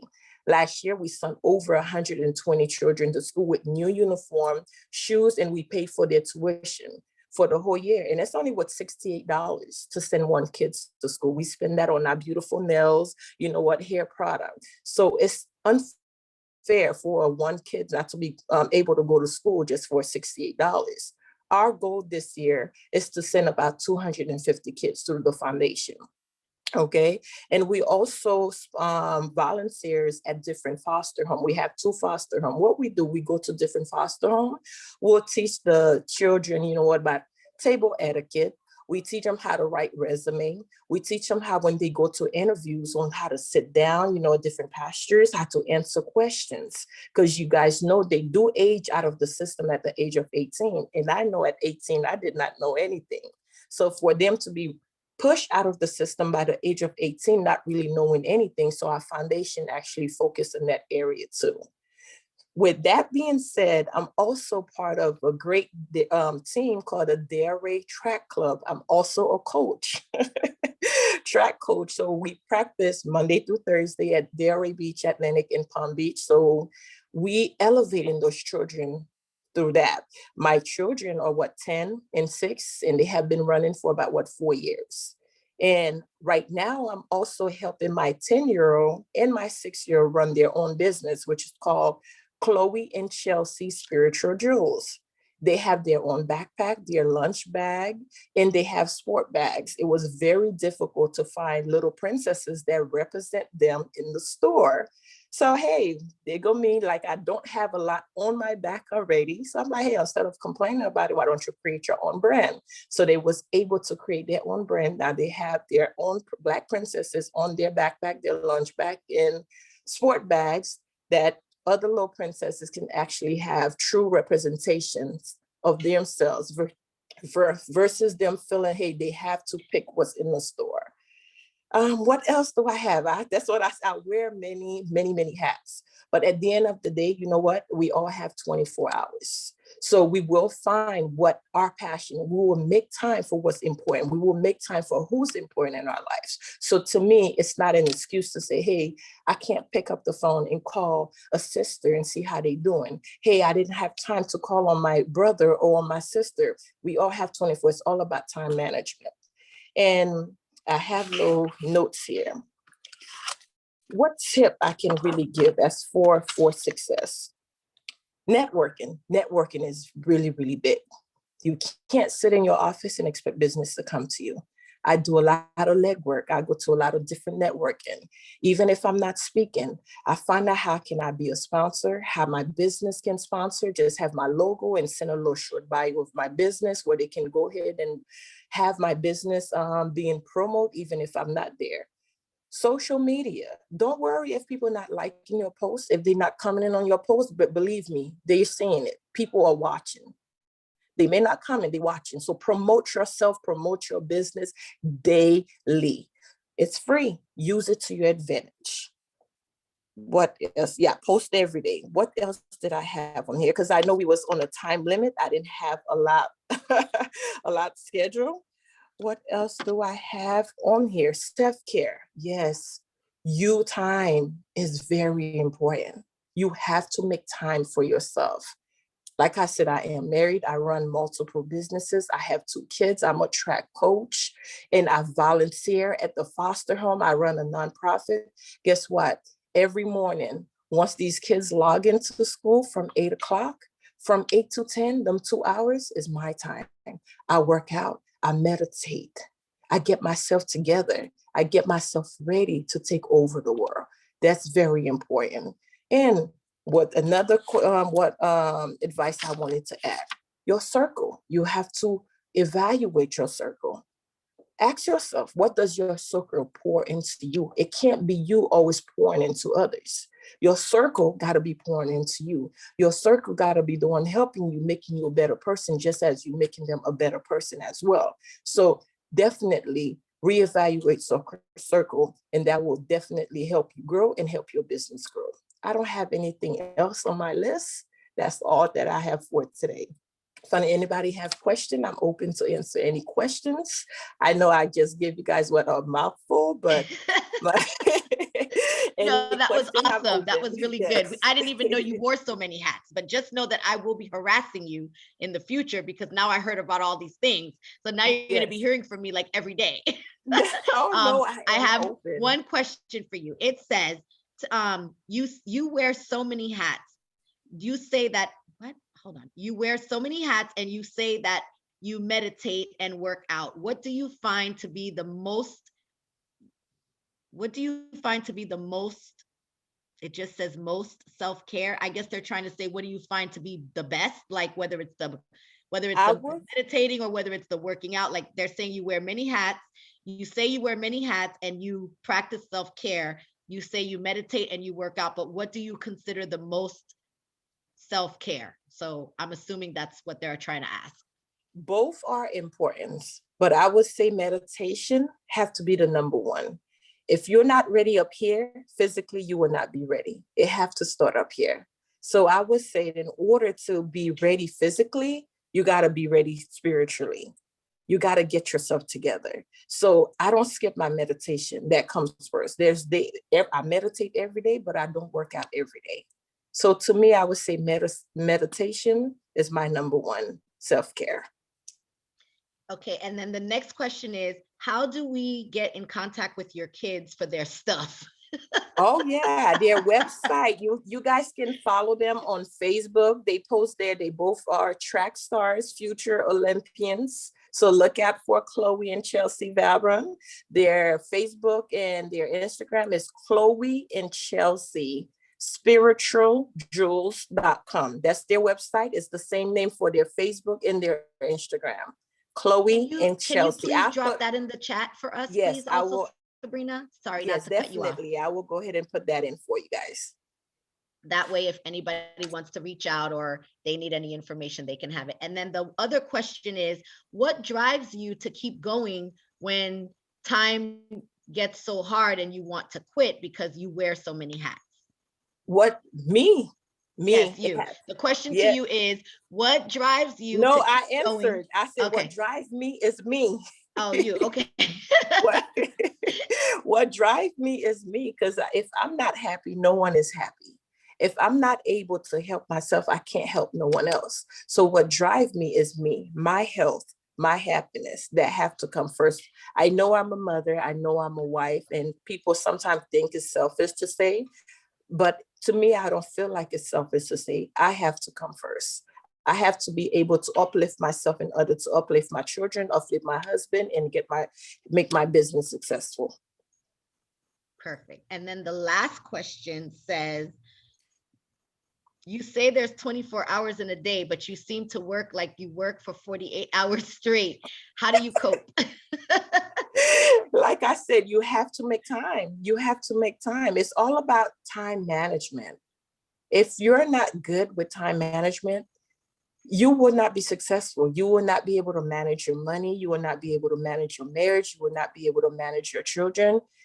Time management is number one key to success to me. You have to be able to time manage and make time for what you have a passion for, who's important, what's important. And it's possible.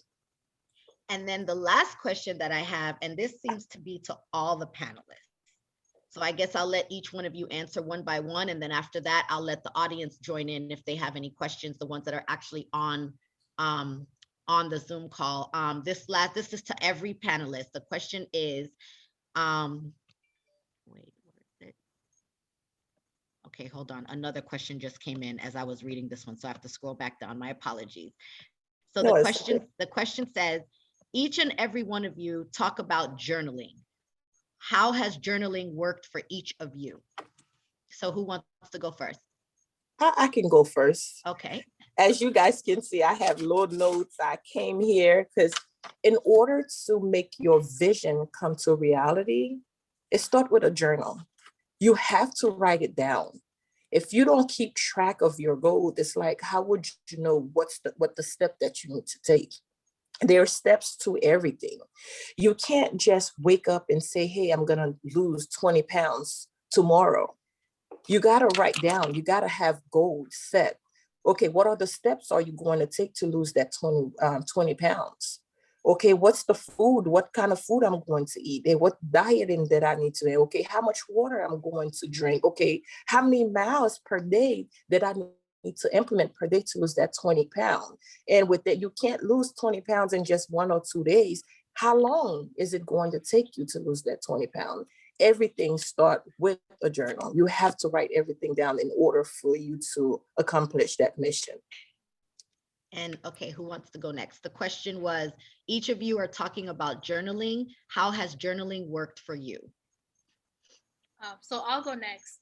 So the way that I journal, I'm very big on creating a vision board for myself.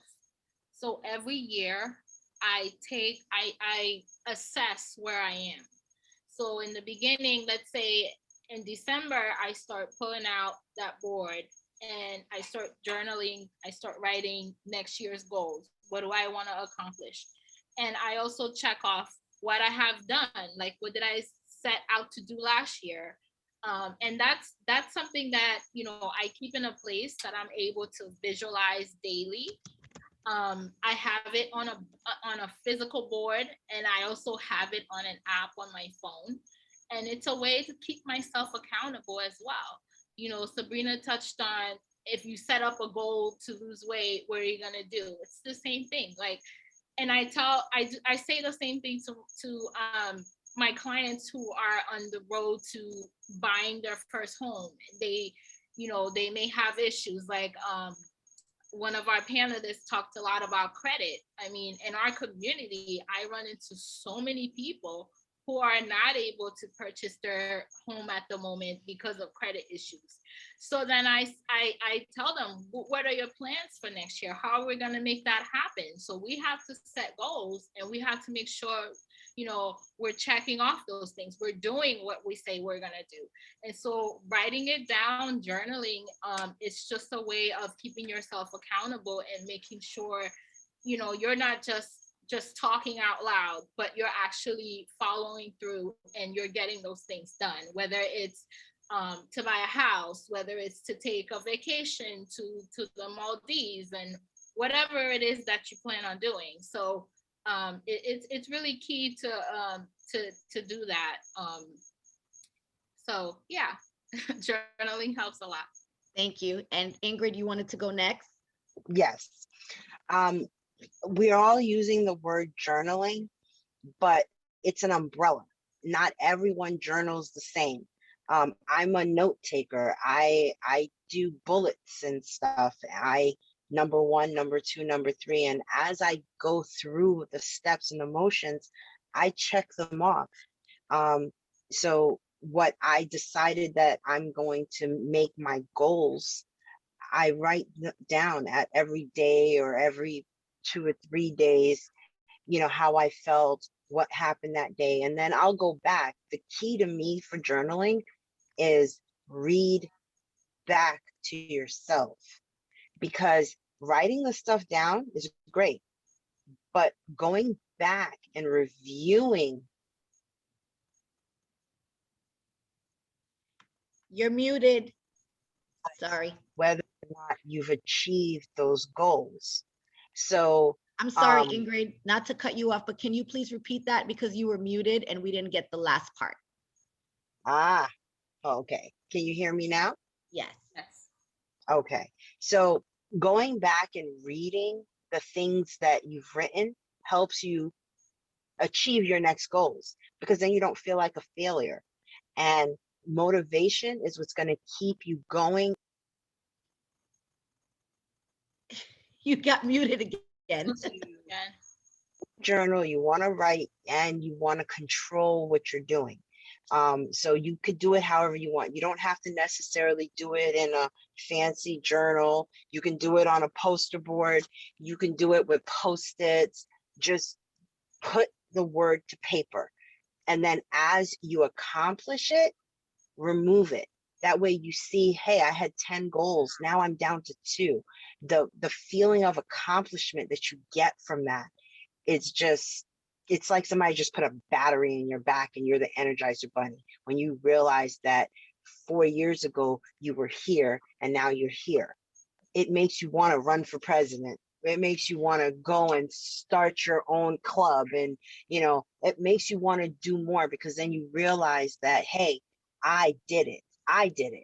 Not anyone else, but I did this.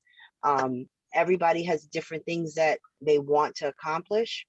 And so putting it on paper, just as you can see, all of us, I can say all of us are successful in one aspect or another. And success doesn't always mean money.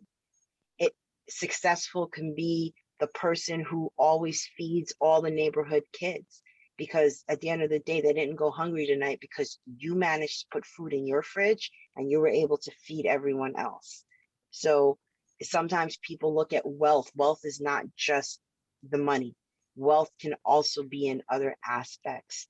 Um, and so many of us can say that we've had people who didn't help us financially, but what they gave us was worth millions, and it had nothing to do with actual funds. So um, journal is something that we're all using as a word, but I think the question you're really asking is how you find your way to journal. And when you get it, do it, and you will see in 5 years, you will think of the world of yourself. Thank you for that. Go ahead, Regine, your turn to answer the question. It says, everyone is talking about journaling. How has journaling worked for you? So that's good. I'd like to add to what Ingrid just mentioned, right? Journaling, you just have to find what it is that works for you and how you want to journal. I try to do it in the morning and in the evening, because in the morning, what I find that works for me, I write my prayer. And when I meditate, after I'm done meditating, I write my prayer of the day every morning. And so it emphasizes to me what it is that I want to accomplish that day, and how I want to lean on God to help me get there. And in the evening, and I pray, and also it tells me what has been going on in my life. It also reflects what is happening in my life that at that time. And you get it also out of you. It's good to express yourself sometimes too. And in the evening, I really, it's about the gratitude. And where do I think I failed, and why is it that I think I failed? Not to beat on myself, but to maybe not put myself in the circumstances that caused me. We talk about the negativity, some, not to put myself and expose. So I go back and say, yeah, this is what happened. And so that helps me and reinforce what my what I've decided to do, or probably my the word is lacking now, but it'll come back.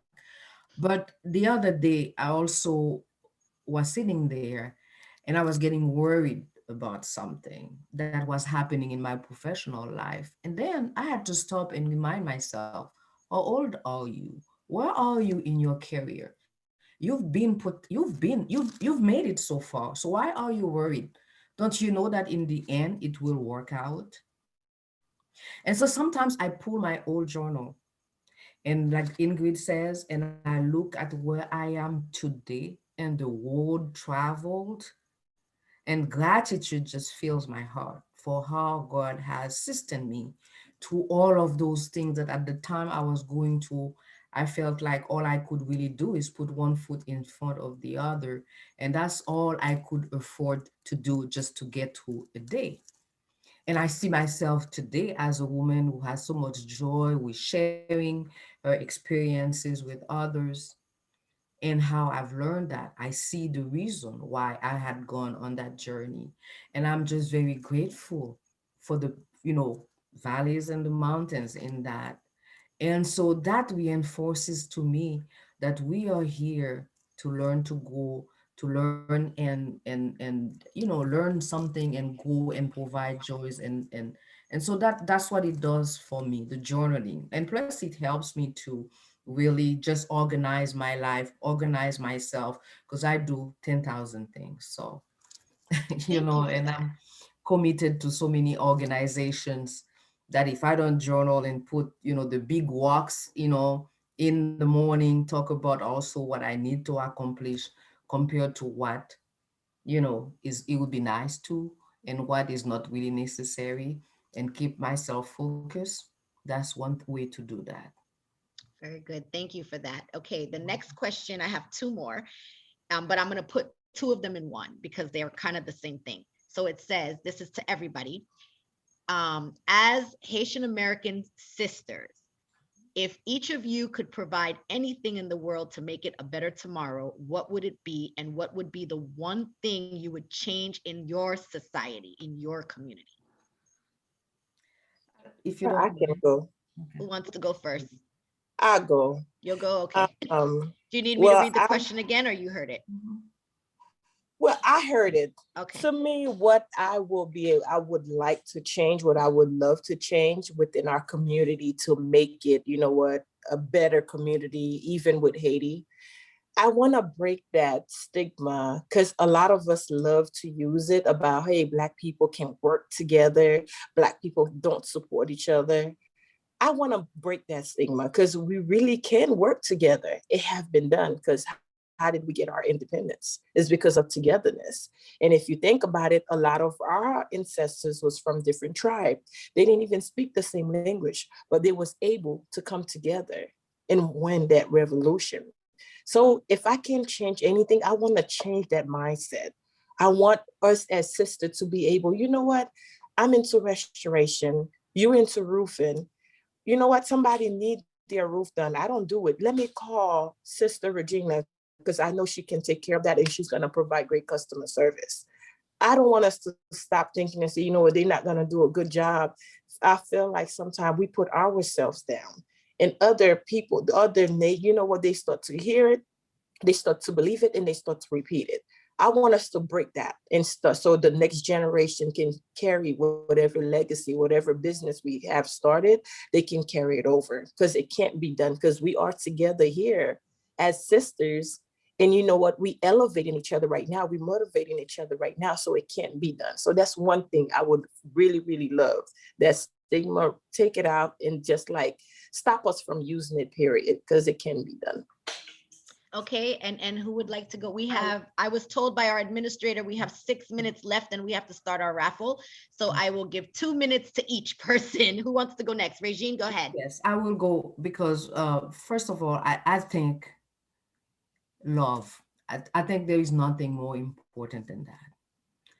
I want if something I always tell my children and I tell myself that and sometimes when I pray I tell God I say that I want to be remembered by for the love that I gave people. Ingrid just said something and then Maya Angelou said we never forget how someone makes us feel. And if you look at the ills in society, the problems we have is because we have a society when we're raising children we don't show them that unconditional love.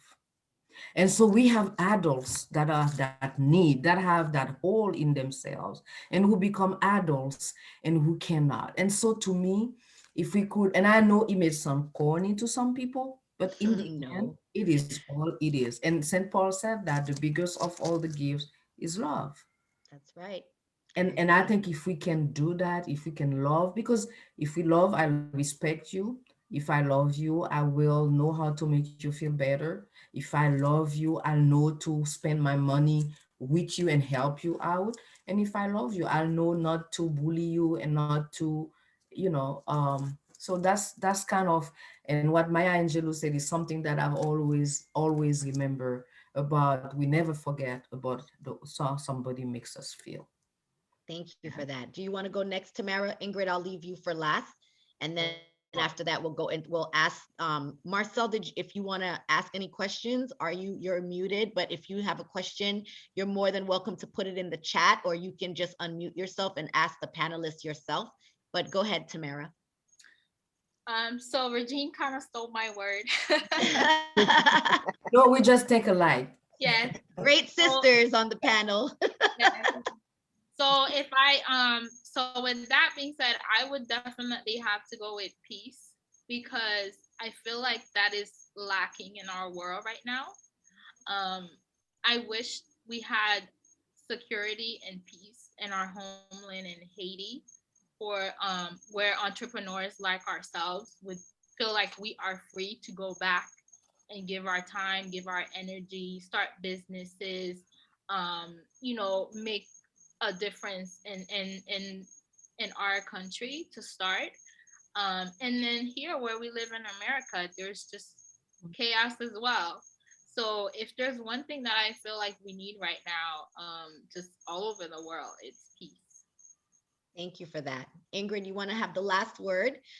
Sure. My word would be education. I think that so many of us think when we have children that we send them to school and the school's going to take care of everything and do everything.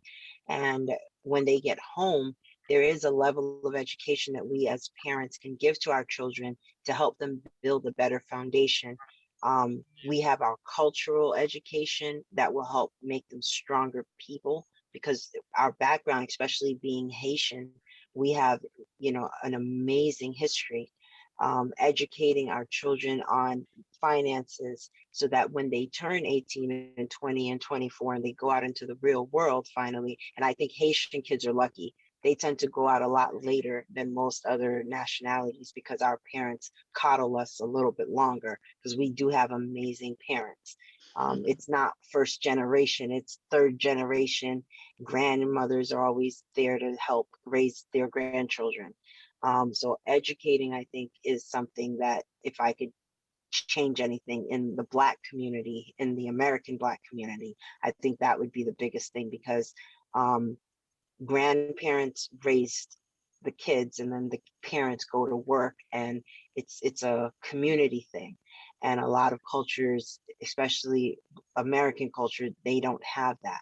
And so you have a lot of people that they get out into the world at 18 years old and they're told that they're adults, but they were never taught how to be an adult. So I think education would definitely be mine. Thank you. Thank you very much for that. So ladies, it is now 8:29. We kind of went a little bit over our time. I have my administrator writing me in caps. When they email you in capital letters, what that means. So if anyone wants to participate in the raffle, it is an e-gift card to Victoria's Secrets. So pick a number from 1 to 10, put it in the chat, and that also goes for our live viewers. And after you put your number between 1 and 10 in the chat, the numbers are going to generate. And then whoever won that number, that's who will receive the e-gift card by email. So make sure you if you're on Facebook Live, please put your email in the chat. So that way we can have your email, so that if you won, we can email you your e-gift card.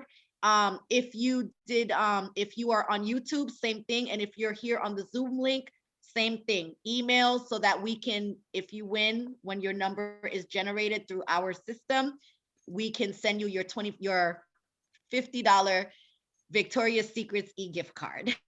So thank you again, everybody, for participating on this, our first annual conference. Like I said, the goal of Lend a Hand Haiti is so that we can have this conference every year and during Women's History Month, so that we can once again celebrate, acknowledge, empower, appreciate, love, educate all the sisters, whether they are Black, white, yellow, pink, purple, orange, Haitian, Jamaican, Cuban, Irish, it doesn't matter. Though we focus on our Haitian community because that's where we're from, we still like to make sure that we can bring the knowledge to other people who may not know our culture, because they really don't, a lot of times they don't respect Haitians in general.